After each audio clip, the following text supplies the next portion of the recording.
जब 4 साल से किसी चीज़ का इंतज़ार हो और फिर वो मिले आपको तो कैसा महसूस होता है, वह हमने कल दोपहर में समझा, जाना और महसूस भी किया।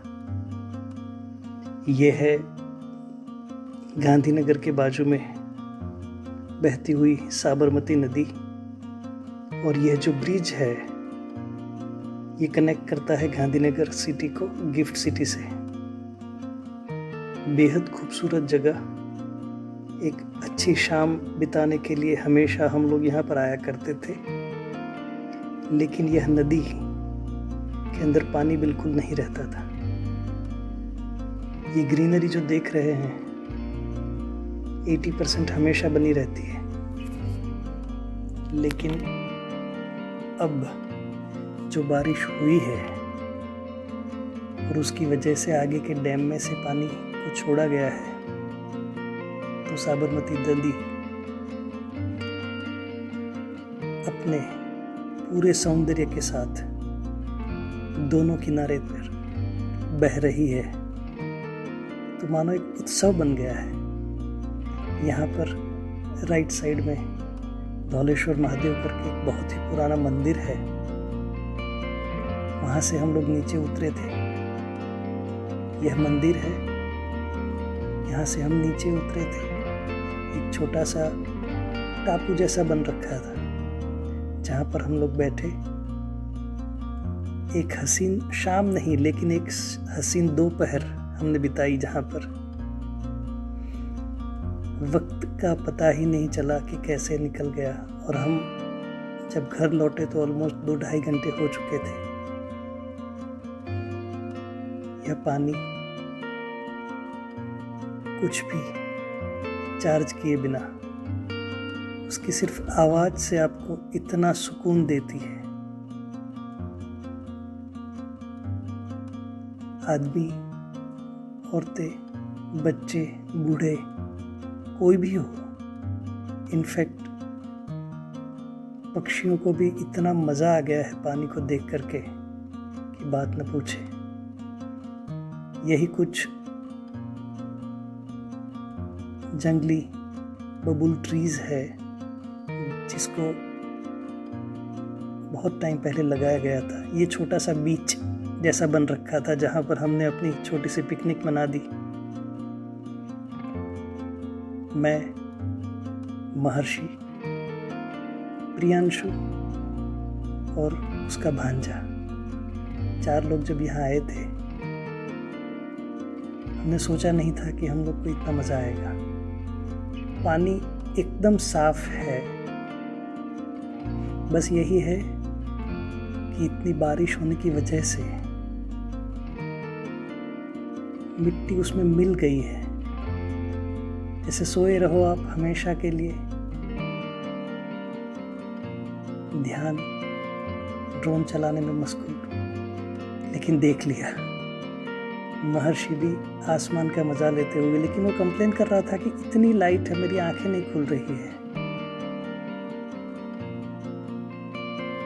बेहद खूबसूरत जगह।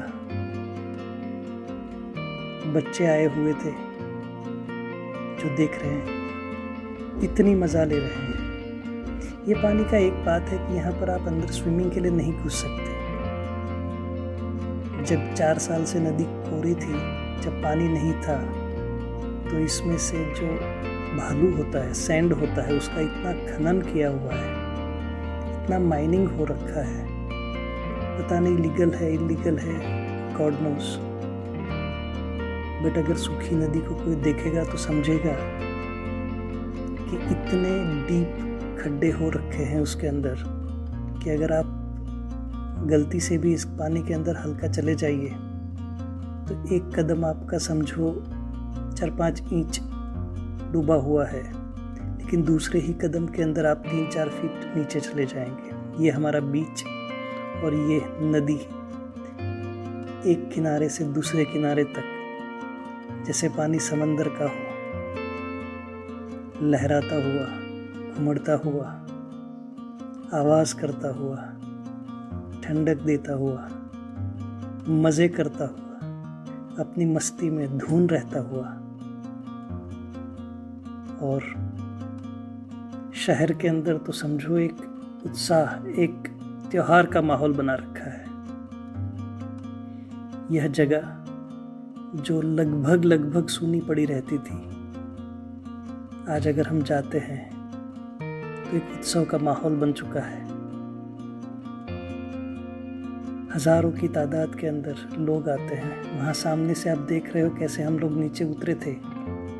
येलो कलर का जो बिल्डिंग है वह धौलेश्वर महादेव के बाजू में रहा हुआ है,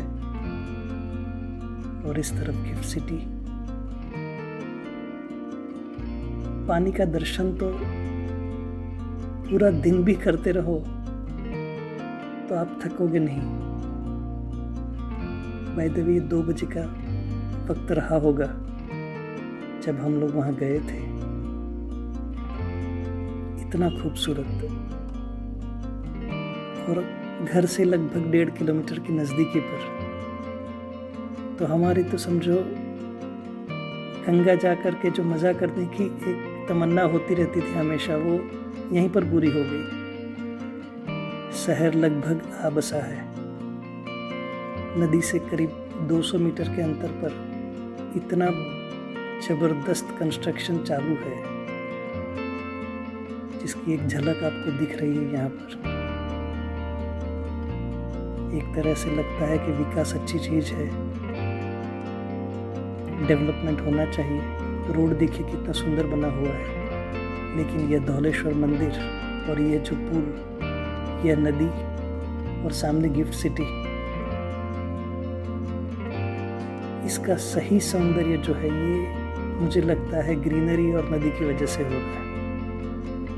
डेवलपमेंट हो जाने के बाद मुझे लगता है यहाँ पर जो ग्रीन है वो वाइट हो जाएगा, और जितना वाइट दिखता है वो शायद ग्रीन बच्चा रह जाएगा। मैं बेंगलोर में रहता था एक टाइम में जहाँ पर 82% ग्रीन कवरेज हुआ करता था।